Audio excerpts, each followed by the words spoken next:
ดับต่อไปนี้ผมพระนันตันดวงมณีจะได้แสดงพระธรรมเทศนาพระไตรปิฎกเล่มที่5เรื่องสิงกิปิสูตรปูที่2ต่อไปก็ขอเรียนเชิญบรรดาผู้สดับรับฟังพระธรรมเทศนาทั้งหลายสดับรับฟังได้แล้วณบัดนี้นะโมตัสสะภะคะวะโตอะระหะโตสัมมาสัมพุทธัสสะอะติโกอะมุโสเตนะภะคะวะตาจันนันตาปัสสะตาอะระหะตาสัมมาสัมพุทเทนะจันตาโลธัมมาสัมมาทันตาตาตาตุตตาขาญาตาตาสัมเปเวหะจักญะสังกานิสัตตปิเทดาวลามดาธรรมเทศนามันเทิงสังกีติสูตรบทตอนทวนสองอันมหาอานันตเทนเจ้าหาได้แสดงยามีปัสนามาปังเมื่อภาษาลิโมเทนเจ้าได้สำแดงธรรมมีพระเพศอันละ3และที่นี้จะได้แสดงมีปัสนาประเภทละ4ดังนี้พันเป็นต้นจริงกล่าวแก่ภิกขุที่พาสมจมนมกันนั้นว่าดูกาลาจารย์ผู้มีอายุดังมาดำมีพระเพศและสีและพระโพธิเจ้าเป็นผู้รู้ผู้หันเป็นพระอรหันตสัมมาสัมพุทธเจ้าพระองค์นั้นได้เทศนาไว้โดยชอบเรื่องมีอยู่และผู้หมู่เล่าดังหลายควรสั่งการยะนาไว้เฮือเป็นอันหนึ่งอันเดียวกันควรบอกควรแบ่งแยกเฮือแตกจากกันอย่างทำอนันต์ด้วยปากการที่บ่มาจาดิญะได้อยู่ยืนนานเมื่อนานอันนี้หาเป็นพายุจันนะเพื่อเฮือความสุขแก่คนทั้งหลายเพื่อสังกาแก่โลกเพื่อเป็นพายุจันนะเพื่อแผ่เพื่อความสุขแก่เทวดาและมนุษย์ทั้งหลายทำมีพระเปตอันและสีนั้นคือว่าได้แก่สาธิประธานทั้งสี่ประการมูมีอายุดังหลายภิกขุในธรรมมีในนี้มีประการที่พิจารณาหันยังกายอันเป็นกายในกายมีความเพียรมีสัมปชัญญะสติกรรมจะเสียยังพิจาอภิจาแลมโตโลมานัสสะในโลกในภิกขุในธรรมวินัยนี้มีประการเดพิจารณาอย่างเวทนาทั้งหลายมีความเปลี่ยนมีสัมปัญญะมีสติกรรมจายังอภิจาและตัวมานัสสะในโลก3ภิกขุในธรรมวินัยนี้มีปัญญาที่พิจารณาหันยังจิตในใจในจิตอันมีความเพียรมีสัมปชัญญะสติกรรมจัดปัญญาปิจจารณาทุสามานัสสะในโลกสี่ภิกขุในธรรมวินัยนี้ปกติพิจารณาหันธรรมในธรรมทั้งหลายมีความเปลี่ยนมีสัมปชัญญะสันติมีการกำจัดเสียอย่างอภิจาและโทมานัสสะเสียในโลก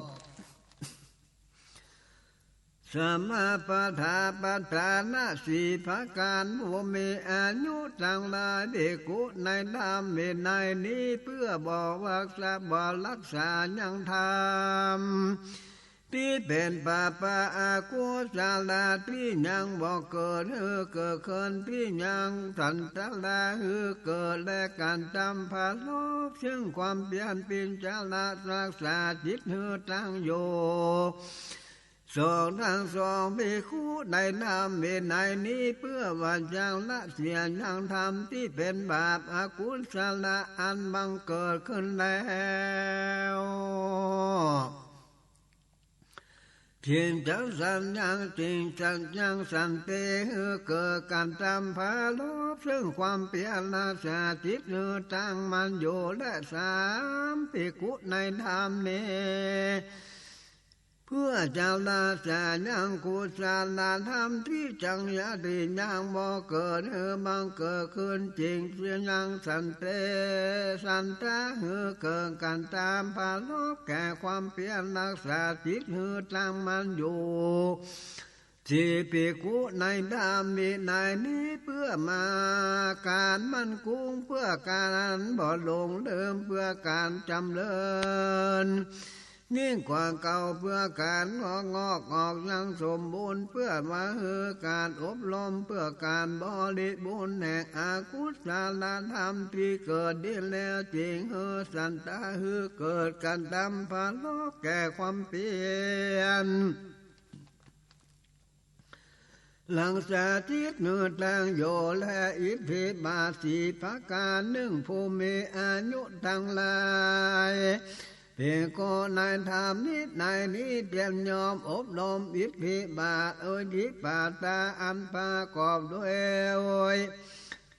จะสันตสมาธิปาทานาสังขารสงภิกขุในธรรมในย่อมพระอบรมอิทธิปาตาอันประกอบโดยอิริยสมาธิปาทานา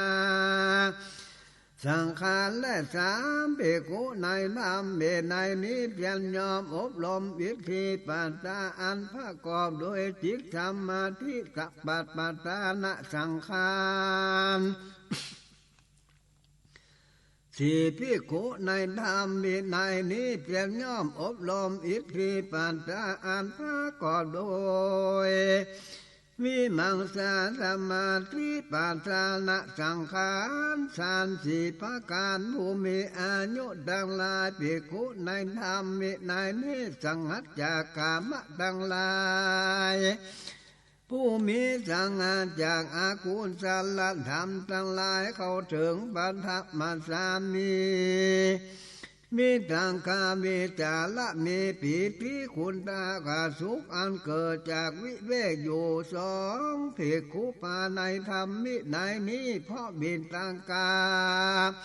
มีจาระสังโฆลำงาประกอบถึงซึ่งตัวที่ญาสารอันผ่องใสไว้ภายในมีสัพภาวะแห่งจิตดวงเดียว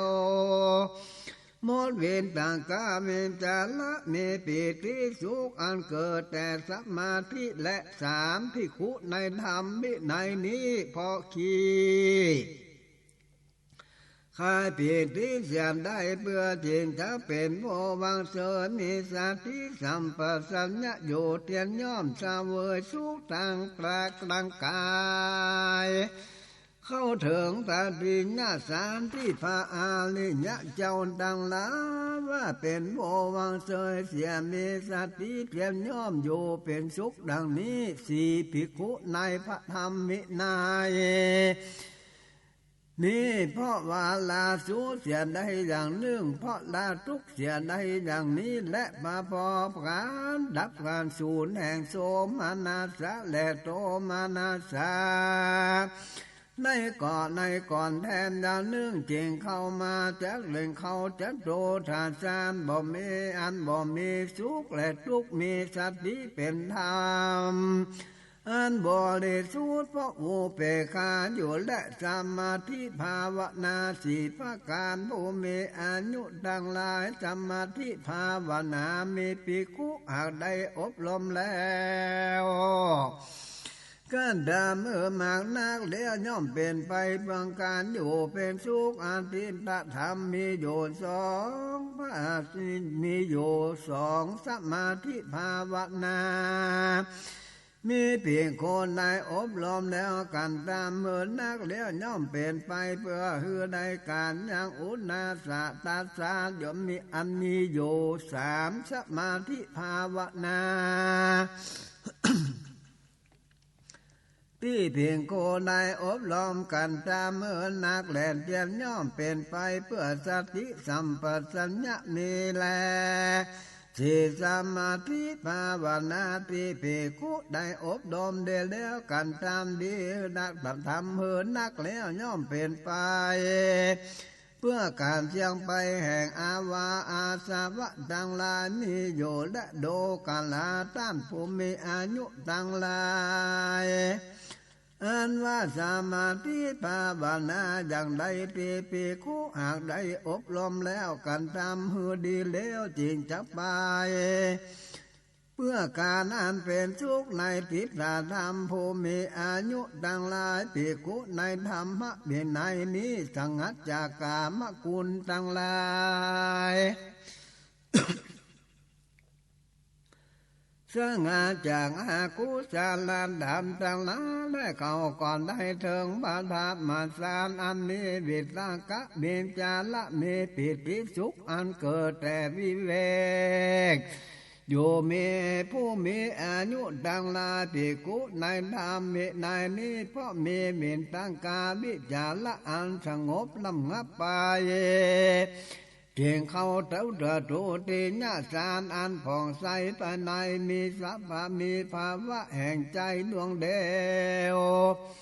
โมและเบญตากาวิจาลาปิติสุขอันเกิดแต่สมาธิอยู่และภูมิอายุดังลายที่กุในธรรมในนี้เพราะขี้ขาปิติเสียได้เจียงเป็นโมบอนเย็นเด่นเย็นได้เมนสติสัมปชัญญะย่อมสเวยสุขอยู่ตั้งกาย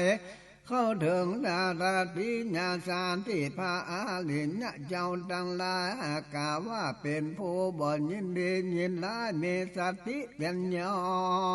มเป็นสุขอยู่เป็นสุขดังนี้ผู้มีอายุดังลายที่กุในธรรมะวินัยนี้เพราะวันละโชคเสียใดอย่างนี้และละทุกเสียใดอย่างนี้แลเพราะความนับโสแน่โสมาเศร้าโสมนันสะและโตมานัสสะได้ก่อนแถมอย่างหนึ่งจริงได้เข้าถึงพระจัตโตทัสสานอันบ่มีสุขบ่มีทุกข์ที่สันติหากเป็นธรรมอันบ่เลสุเพราะอุเบกขาภูมิอายุดังหลายสมาธิภาวนา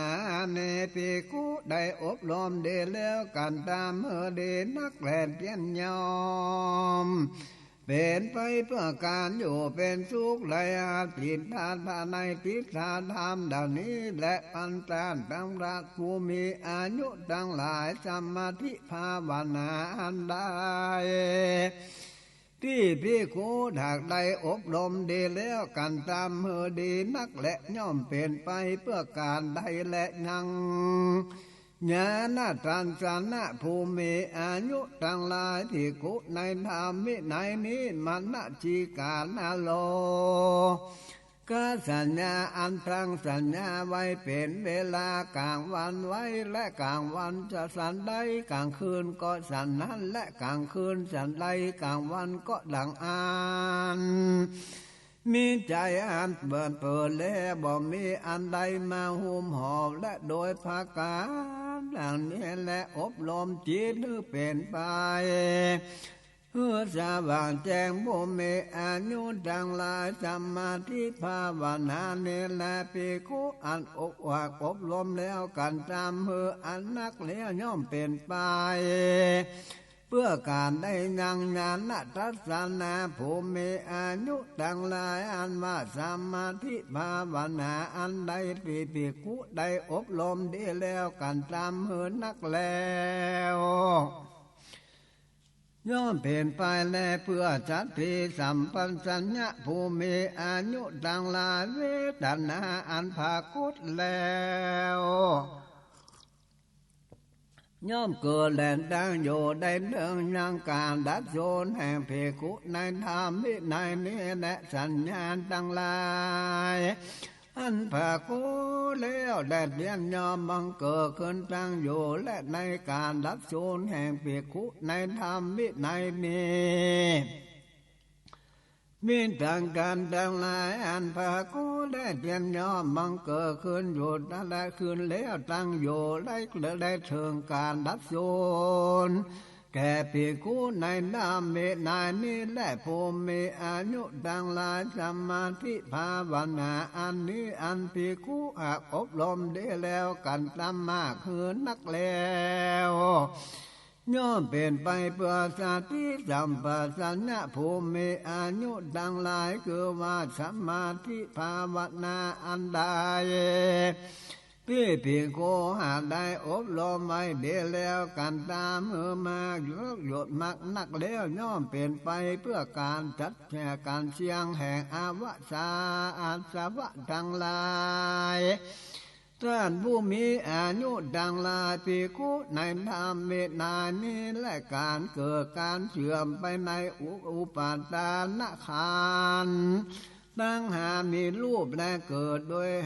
การเกิดแห่งรูปการดับแห่งรูปแห่งเวทนาสัญญากา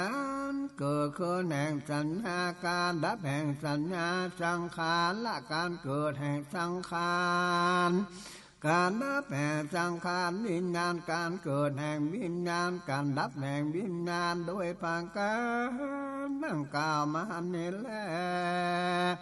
ท่านผู้มีอายุดังหลายสมาธิภาวนาเนภิกขุหากอบรมได้แล้วกันตามเหือมักนักเลี้ยแทนย่อมเป็นไปในการเชียงแห่งอาสวะดังหลายดังนี้แลอปมัญญาสีภาการนึ่งผู้มีอายุดังหลายภิกขุในธรรมวินัยนี้มีใจอันประกอบไปโดยเมตตา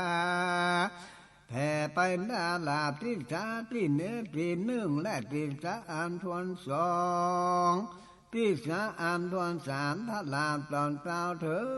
ทวนสี่และหากแผ่ไปแล้วมีใจประกอบด้วยเมตตาอันแผ่กว้างไปหาพระมารบ่ใดบ่มีเวรบ่มีการเบียดเบียนแผ่ไปทั่วตลาดตัวโลกทั้งมวลทั้งไปบนและปาลุ่มเบื้องซ้ายเบื้องขวาในทุกเดชทุกสันทานตัวสัตว์ตัวเหล่าโดยภาการดังนี้และสองภิกขุในธรรมวินัยนี้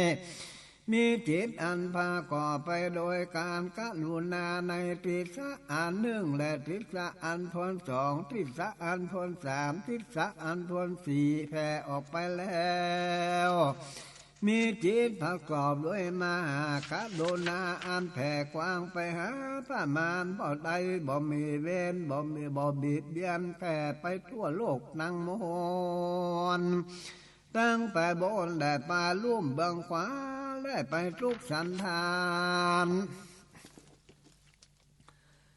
ตัวสาธุเหล่าโดยพังการดังนี้แลภิกขุในธรรมเด่นในนี้มีอันตราประกอบประโรย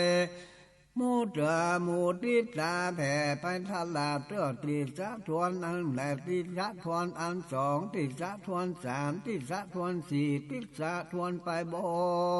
นไปตามเบื้องขวาและแผ่ไปแล้วก็มีใจประกอบโดยมุติตาอันกว้างขวางหาประมาณบ่ได้บ่มีเวรบ่มีการบิดเบียนในทุกสันดานตัวสาตัวเหล่าด้วยประการตกรรมอันนี้และภิกขุทั้งหลายในธรรมมีไหนนี้มีใจประกอบโดยโอเปคาแผ่ไปทาลาภทิศทวนหนึ่งทิศอันทวนสองทิศอันทวนสามทิศอันทวนสี่แผ่ไปหยุดไปเ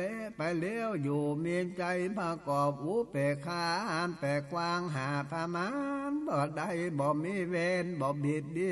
ยนแต่ไปตัวโลกทั้งมวลตั้งไปบนและปาลุ่มเบื้องขวาและ อยู่โกสันทานทุกษาเหล่านั้นโดยประการเหล่านี้และอาลู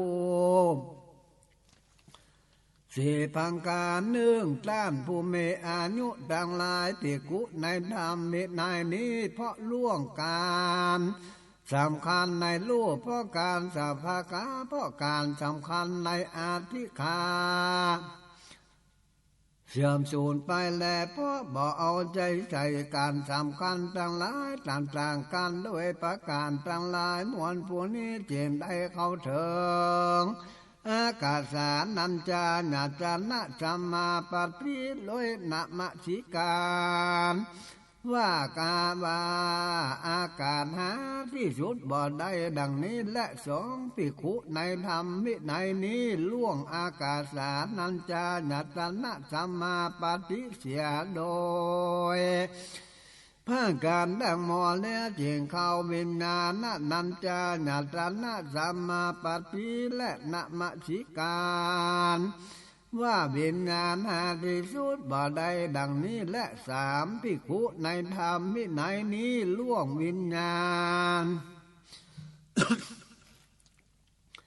วิญญาณัญจาญาตนาสัมมาปัฏฐิจะโดยภาคการทั้งหมดแล้วจึงได้เข้าอากินจานัญจาญาตนะสัมมาปัฏฐิโดยนามาสิการว่าบ่มีอันใดดังนี้และสี่ภิกขุในธรรมวินัยนี้พอล่วงอากินจาญากินจาญาญาตนะสัมมาปัฏฐิแล้วด้วยภาคการทั้งมวลจึงได้เข้าถึงเวนญาสัญญานาสัญญานาตนะสัมมาปัฏฐิและอาลูอัปปะสาเสนะสีประการผู้มีอายุดังลายภิกขุในนามเมนายนี้พิจารณาแล้วเสพอย่างหนึ่งและสองภิกขุในธรรมวินัยนี้พิจารณาแล้วอดกันอย่างหนึ่งสามภิกขุในธรรมวินัยนี้พิจารณาแล้วเว้นอย่างหนึ่งสี่ภิกขุในธรรมวินัยนี้พิจารณาแล้วบรรเทาอย่างหนึ่งอริยวงศ์สี่ประการอุปาการเนื่องผู้เมตอายุดังลาภิกขุในธรรมวินัยนี้เพียงย่อมเป็นผู้สันโดษด้วยจีวรความมีตราตามมีตามใดมีปังกัดที่เก่าสักเชิญสันโดษด้วยจีวละตามมีตามใดย่อมบ่เธอบ่เติงอเนสนาการแสดงหาที่บอกควรเหตุแห่งการหาจีวรเมื่อบ่ได้จีวรเราบ่อยู่ด้วยความสุขเมื่อได้มาแล้วเราก็อยู่โดยการจังหูดำงับเสียและบ่มันอยู่บ่มันอยู่และก็ไอติดใจอยู่มีปังการที่หันแต่โทษมีปัญญาเป็นของกำจัดออกไปบ่เด่นบ่อยู่และบ่ยกยอตนและข่มอื่นผู้อื่นและโดยการนั้นสันโดษด้วยจีวรตามมีตามใดนั้นและอันมาภิกขุตนเป็นผู้มันอยู่ในความเพียรบ่ขี้ค้านมีสัมปชัญญะสองผู้มีปัญญาผู้มีอายุดังหลายข้ออื่นยังมีอยู่ภิกขุย่อมเป็นผู้สันโดษด้วยเป็นดินนิบาตตามมีตามได้มีปังคาที่กล่าวสรรเสริญการสันโดษโดยเป็นนิบาตอันตามมีตามได้เพียงย่อมบ่ถึงรัสเสสนาการแสวงหาที่สมควรก็เพราะเหตุว่าเหตุแห่งเป็นนิบาตบ่ได้เป็นนิบาตนั่นแหละก็เมื่อบ่เดือดร้อนอันใดได้แล้วก็บ่เกี่ยวข้องบ่มกมวนมันอยู่ในตนและข่มผู้อื่นโดยการนั้นสันโดษโดยเป็นนิบาตตามนี้ตามได้และอันว่าภิกขุได้มันได้มาได้มันบ่ขี้ค้านบ่สามปัสสัญญะมีสติสามตั้งมาและบ่ในสันโดษโดยเป็นนิบาตนั้นผู้มีอายุตั้งหลาย ที่กูนี้เรียกว่าผู้ตั้งอยู่ในวงของเก่าอันพาเสริฐและมีสัตติตั้งมันอยู่ในสันโดษด้วยปีวัลละและภูมิอายุตั้งหลายที่กูนี้ได้เป็นโมอาลิญญะอันตั้งอยู่ในอาลิญญะวงอันพาเสริฐและบรรดาภูมิอายุตั้งหลายข้ออื่นก่อนยังมีแถมว่าปีกุเดียมย่อมเป็นผู้สันโดษโดยเสนาสนะตามมีและตามใดมีปากติกล่าวสักเสริญการสันโดษด้วยเสนาสนะตามนี้ตามใดเปลี่ยนย่อมบ่ถึงเนชนาการและแสวงหาที่บ่สมควรก็บ่เหมาะและพอเหตุอันเสียแห่งเสนาสนะบ่ได้เสนาสนะก็บ่มีการเดือดร้อนอันใดบ่ได้แลก็บ่เกี่ยวข้องบ่มุกหมวดมันอยู่และบ่ติดอยู่มีปกติหันอันเป็นโทษมีปัญญาเป็นของกำจัดออกไปบริโภคโยและบ่ยกยอยังโตและข่มผู้อื่นโดยการอันสันโดษด้วยเสนาสนะตามนี้ตามได้นานอันว่าภิกขุได้มันที่บาได้มันภิกบอกที่ค้านมีสัมปชัญญะมีสติตั้งมันได้สันโดษด้วยเสนาสนะนั้นและภูมิอายุดังหลายภิกขุนี้เรียกว่าตะบัวตั้งอยู่ในวงของเก่าอันพระเสริฐสี่ประกาสี่อันแลต้านภูมิอายุดังหลายข้ออื่นยังมีแถมว่าภิกขุเดียมย่อมมีปหาน่าเป็นกาเป็นที่มาแห่งการยินดีในกหาปณะเพียรยอมเป็นผู้มีภาวนาเป็นที่ยินดีแล้วในสภาวะในภาวนาและบ่ยกยอโตและข่มแห่งผู้อื่นก็พอการเป็นผู้มีปหานะเป็นที่มาและยินดีเพราะการยินดีในปหานะนั้นอันมาภิกขุโตนเป็นผู้มันกันตำบอกขี้ค้านและสัมปชัญญามีสติตั้งมันบ่หวั่นไหวในกหะในปหานะและภาวนานั้น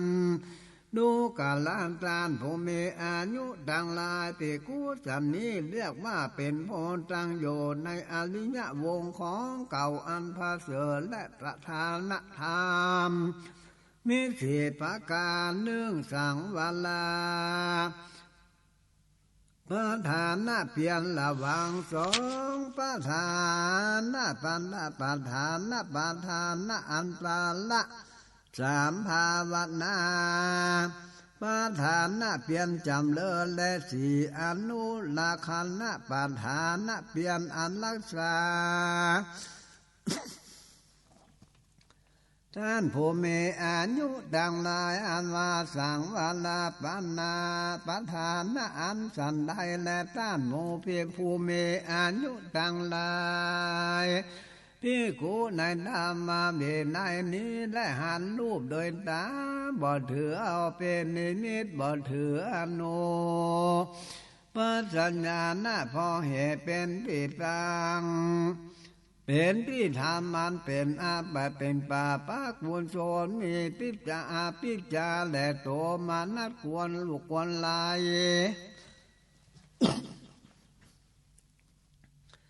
ไปตามภิกขุผู้บ่สำรวมและอินทรีย์คือว่าจักขุจริงปฏิบัติเพื่อระวังอินทรีย์คือว่าจักขุนั้นแหละเตียนย่อมรักษาอินทรีย์คือว่าจักขุแหละเตียนย่อมมีภการมีการสำรวมอินทรีย์เกิดจากขุได้ฟังเสียงด้วยหูและบ่ถือเอาเป็นนิมิตบ่ถืออนุปัญญาณทอเหตุที่ทำเป็นป่าปะอากุศลคือมาคือว่าอภิญญาและโตมานัตและกวนลายไปตามภิกขุผู้บ่ละวังสำรวมในอินทรีย์คือว่าโสตาและจริงปฏิบัติเพื่อละวังอินทรีย์คือว่าโสตา นั่นเปลี่ยนย่อมลังสาอินทรีย์คือว่าโสตะเปลี่ยนย่อมถึงการสำรวมอินทรีย์คือว่าโสตะได้ดมกลิ่นโดยดังแล้วบ่เถือเป็นนิมิตบ่เถืออนุปัญญาปัญญจันนะและปาเป็นเหตุธรรมที่เป็นอาปาปะโกนโสนคือว่าอภิจาและโทมานัสควรไหลไปตามที่คูนั้นแหละเป็นโพบสำรวมในอินทรีย์คือว่าขันธ์อยู่จิมได้ปฏิบัติเพื่อระวังอินทรีย์คือขันธ์นั้นและยอมรักษาอินทรีย์คือขันธ์ได้โจมลดโดยลิ้นเดียวบ่ถือเอาเป็นนิมิตบ่ถือเอาอนุปัญญานาเพราะเหตุที่เป็นธรรมมันเป็นป่าปะกุศลคือว่าอภิมจาและโตมานัดควรไหลไปโตยที่ครูผู้บ่สำรวมอินทรีย์คือเจียวหาจริงปฏิบัติเพื่อระวังอินทรีย์คือเจียวหาเตียนยอมลังสารยังอินทรีย์คือจีไว้จะเจียวหายอมเถิงการสำรวมอินทรีย์คือเจียวหาได้ถูกต้องโพธิธรรมพาโดยกายบ่ถือเอายังนิดบ่ถือเอาอนุปัญญา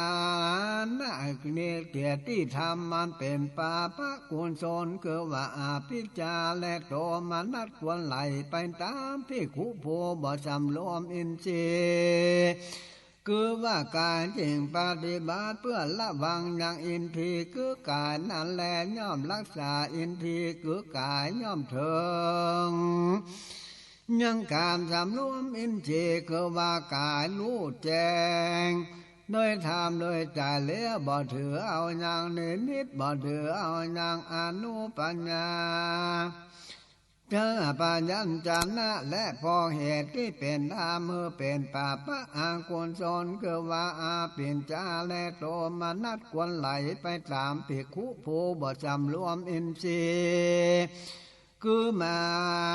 นะคือว่าปฏิบัติเพื่อลักระวังอินทรีย์คือมานะนั้นและย่อมรักษาอินทรีย์คือมานะย่อมเถิง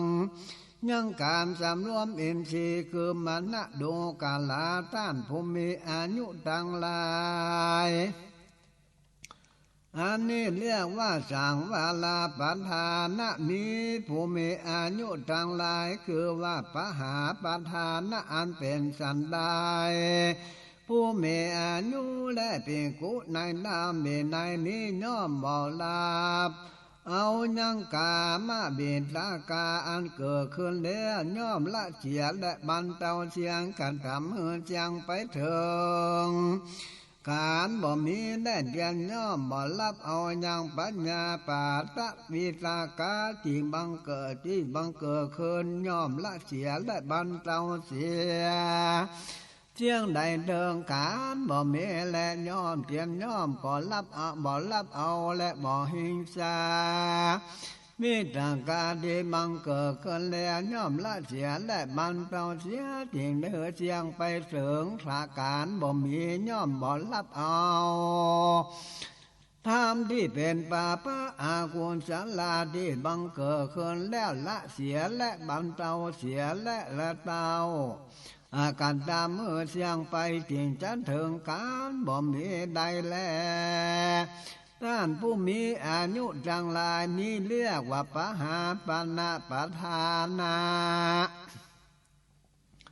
ดูกาลานจานผู้มีอายุดังหลายอันว่าการภาวนาปทานาเป็นสัมใดผู้มีอายุและภิกขุในธรรมในนี้ย่อมจำเริญยังสติสัมโมปัสสะกาและอาสาไหลความสงัดอาสาไหลความคลายกำหนัดอาสาไหลการดับบ่มีเหลืออันน้อมไปเพื่อการสละการส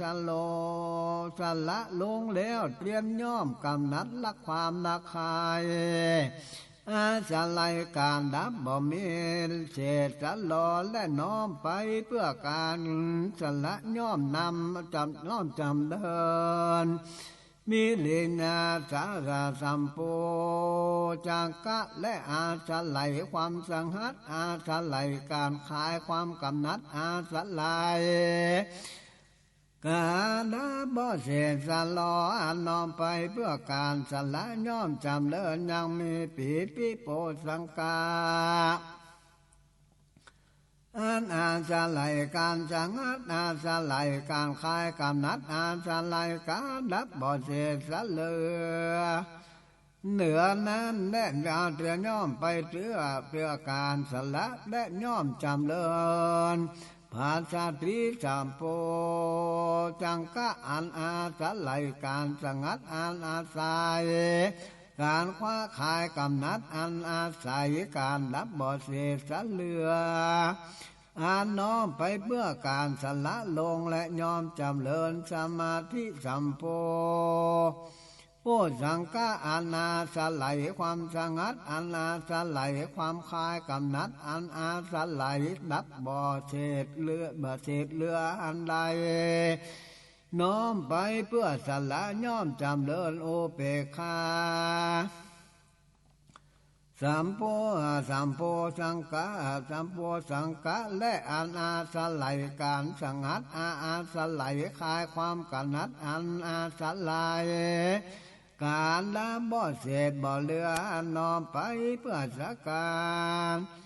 ารสละผู้มีอายุดังลายนี้เรียกว่าภาวนาประธานะต้านผู้มีอายุดังลายอันว่าอานุลังคันนะปานทานะต้านผู้มีอายุดังลายภิกขุในธรรมวินัยนี้เพียรยอมโดยตามลักษณะยังสมาธินิมิตอันจำเริญอันใดเกิดขึ้นแล้วคือว่าอาทินทาสัญญาปุลุวันทาวัฏราสัญญานิลาวะนิละกะสัญญาวิจิตตากาสัญญาและอุทุมาตากะกาละกะสัญญาผู้มีอายุจังหลายนี้เรียกว่าอนุลักขณาปาตานาสัญญาสี่ประการและธรรมสัญญาการรู้ในธรรมขาอันตรละสัญญาการรู้ในการนั้นโดยตามและปฏิเสธญาณอันการรู้ยังความกำหนัดและสีสัมมาปฏิญาณการรู้โดยสมาธิและญาณแถมสีภาการทุกขญาณการรู้ยังทุกแลทุกขาสมุทญาณการรู้ยังทุกสมุทญะสามนิโรธสัญญาอันละการรู้ยังทุกขานิโรธา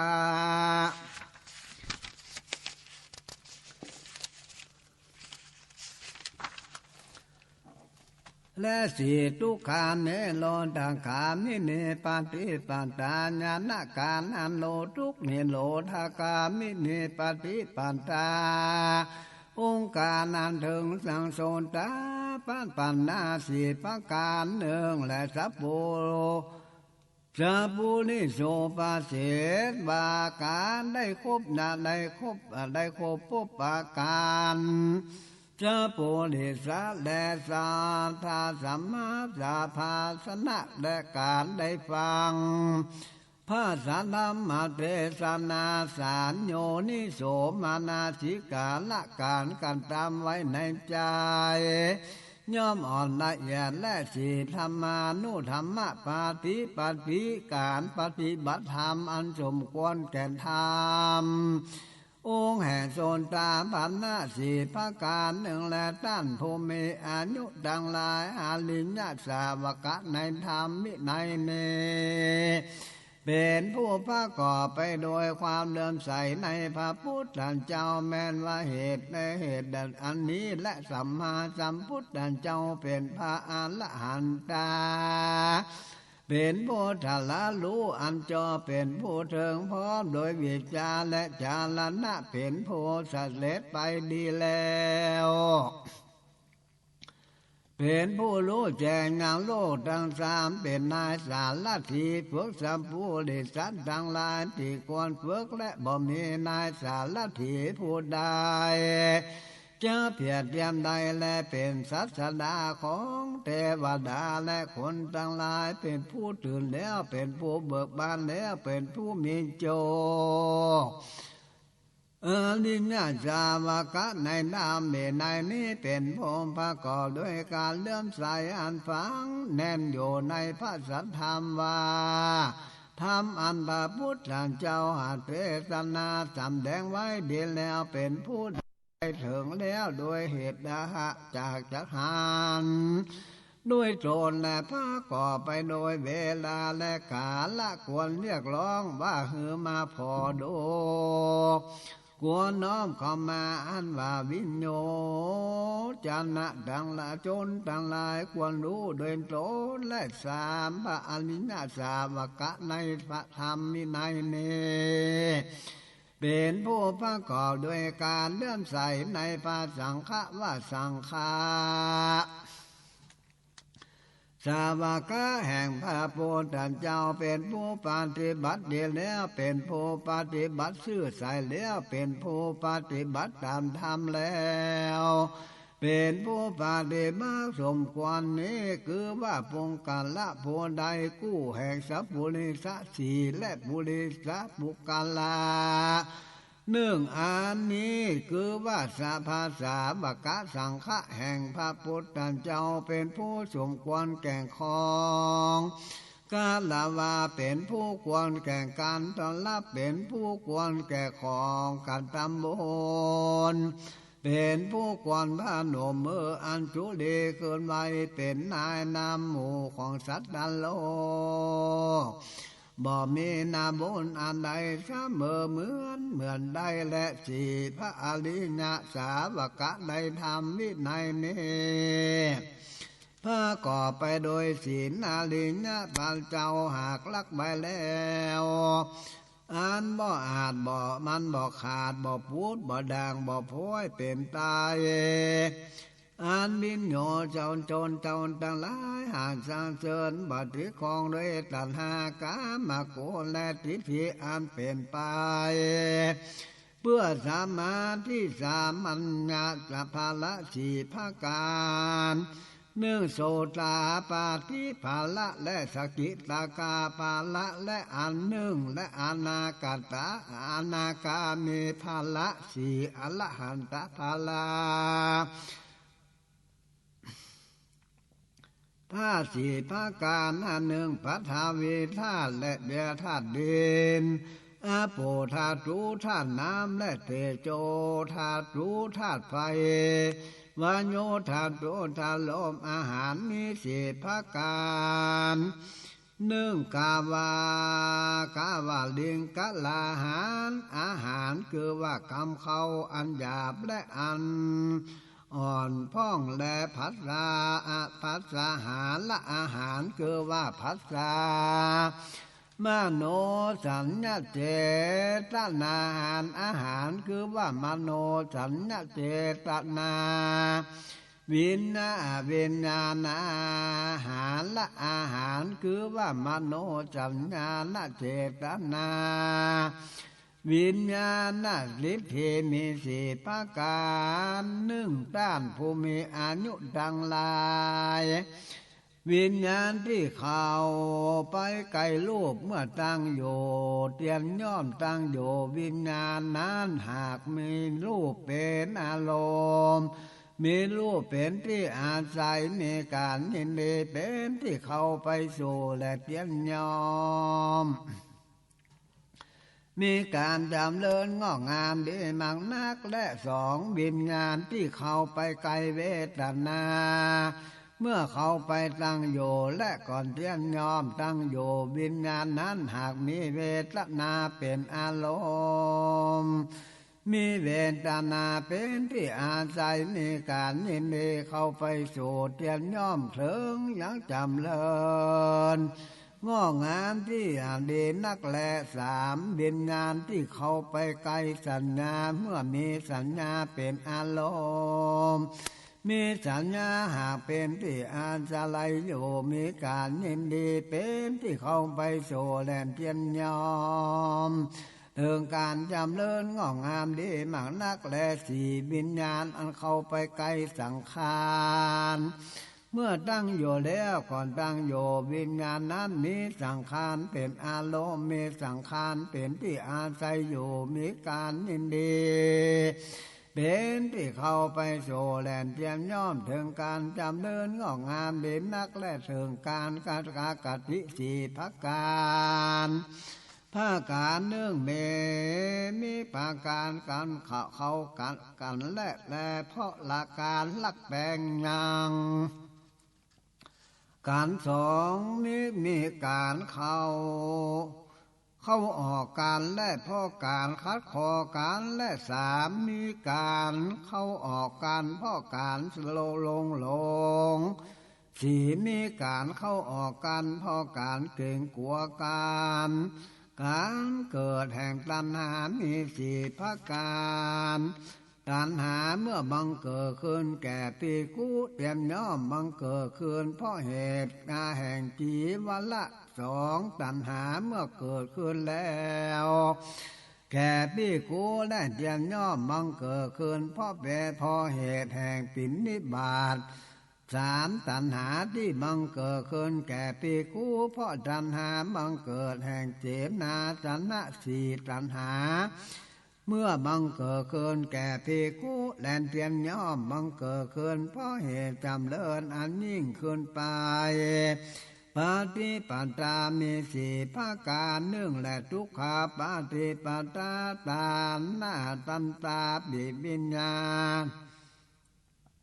ปฏิบัติตามอันการเลยลำบากแล้วได้ทันละรู้ได้จาทุกขาปฏิปันตาคิดปะสัญญาปฏิบัติลำบากแล้วได้ทันละรู้แล้วและสามสุขาปฏิปันตาตันตาปิญญาและปฏิบัติบ่ลำบากแต่ได้ทันละรู้จ้าและสี่ลูกขาปฏิปันตาคิดปะสัญญาปฏิบัติลำบากและได้ทันละรู้โวยปฏิปันตาแทนสี่ประการและอัคคลาปฏิปันตาการปฏิบัติตามมีความอดและสองข้ามาปฏิปันตาปฏิบัติอันอดและกัตมาปฏิปันตาปฏิบัติฝึกสี่สมาปฏิปันตาปฏิบัติโดยลำงับและทำปัตตะสี่ประการธรรมะตาปาตะคือว่าการบ่เล่งกอยสองธรรมะปาตะคือว่าการบ่ป้องกันทำลายสามธรรมะปาตังกะคือว่าการละนึกชอบและสี่ธรรมะปัญญาการอันตังไว้จอดสัมมาทานาสี่ประการธรรมะสัมมาทานะหือทุกในปัจจุบันอันมีทุกเป็นนิบาตต่อไปหน้าและสองธรรมะสัมมาทานะคือว่าที่หือทุกในปัจจุบันแต่มีความสุขเป็นนิบาตต่อไปหน้าสามธรรมะสัมมาทานะที่หือสุขในปัจจุบันแต่มีทุกข์เป็นนิบาตต่อไปและสี่ธรรมะสัมมาทานะมีสุขแต่ปัจจุบันมีความสุขเป็นนิบาตต่อไปโดยธรรมะขันธ์ทั้งสี่ประการหนึ่งศีลขันธ์หมวดของศีลสมาธิขันธ์หมวดของสมาธิปัญญาขันธ์หมวดแห่งปัญญาวิมุตติขันธ์หมวดแห่งวิมุตติปาละสี่ประการหนึ่งวิริยะปาละกำลังเกิดว่าการจำเปลี่ยนและสองสติปาละกำลังเกินสติสามสมาธิปาละกำลังคือว่าสมาธิและสี่ปัญญาปาละกำลังคือว่าปัญญา อธิษฐานนี่สี่ประการและปัญญาอธิษฐานอธิษฐานคือปัญญาสองสัจจาทิฏฐานนะอธิษฐานคือว่าสัจจะและสามจาคาทิฏฐาอธิษฐานนะอธิษฐานคือว่าจาคะสี่อุปาสมาธิฐานนะอธิษฐานคือว่าอุปาสมานะปัญญากัลนะมีสี่ประการหนึ่งเอกสัญญาปัญญากัลนิญาณปัญหาที่จะแก่โดยตนและปาฏิปุญญาปัญญากาลนิญะปัญหาอันที่จังถามเนื้อจริงจะแก่วิปัญจญากาลนิญะปัญหาที่จะได้แจกออกไปแล้วเขียนจะแก่และสีปัญหานี้ปัญหาปณิญะปัญหาที่ควรเว้นเสียกรรมสี่ประการหนึ่งกรรมเป็นฝ่ายกล้าเป็นฝ่ายดำมีวิบากเป็นฝ่ายดำสองกรรมเป็นฝ่ายขาวมีวิบากเป็นฝ่ายขาวและสามกรรมเป็นฝ่ายดำฝ่ายขาวมีวิบากทั้งฝ่ายดำและฝ่ายขาวสี่กรรมบ่ดำบ่ขาวมีวิบากมีดำมีและมีขาวก่อนเทียนยอมเป็นไปเพื่อยังการเสียงกรรมจิกาลนิญะธรรมสี่ประการกวนกันดำแจงยังขันดิ้นโกลนเคยได้อยู่อันสลายในกาลละเมื่อก่อนโอยชั้นที่สองกวนกันดำแจงและการเกิดการตายของสัตว์ทั้งหลายจักโดยจังโคขึ้นตาสามกวนกันดำแจงยังมีโมกและแปดประการด้วยกายสี่อันกว่าสี่กวนกันดำแจงยังการเชี่ยงไปยังสภาวะกิเลสทั้งหลายโดยปัญญาแห่งตนโอคะสีประการหนึ่งกามโอคะคือว่ากามะภาวะโอคะภาวะก็โอคะคือภาวะสามอาทิทิฏฐิโอคะคือทิฏฐิสี่อวิชชาโอคะคืออวิชชาวิสังโยกะสี่ประการกาวิโโยกะสังโยกะการปั้นผ้าจากโยกะคือว่ากามสองภาวาวิสังโยกะการปัดผ้าจากโยกะคือว่าภาวะสามทิฏฐิวิสาโยกาและการปัดผ้าจากโยกะทิฏฐิสี่อวิชชาสัง